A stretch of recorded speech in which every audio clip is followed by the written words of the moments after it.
మోడీకి తాకట్టు పెట్టిండ్రు.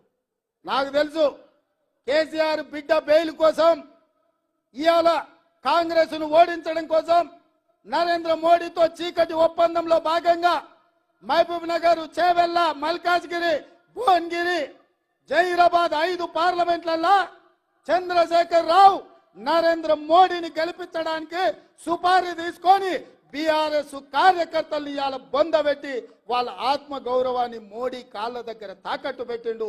బీఆర్ఎస్ నాయకులారా మీరు ఆలోచన చెయ్యండి. లక్షలాది మంది కార్యకర్తలు ఇతర పార్టీలు జైలుకు పోయినప్పుడు కేసీఆర్కు దుఃఖం లేదు. నాలాంటోని బిడ్డ లగ్గం ఉంటే కూడా వదలకుండా జైల్లో పెట్టినప్పుడు ఆయనకు బాధ తెలియలేదు. కానీ బిడ్డ జైలుకు పోగానే మోడీ దగ్గర తెలంగాణను తాకట్టు పెట్టిండు.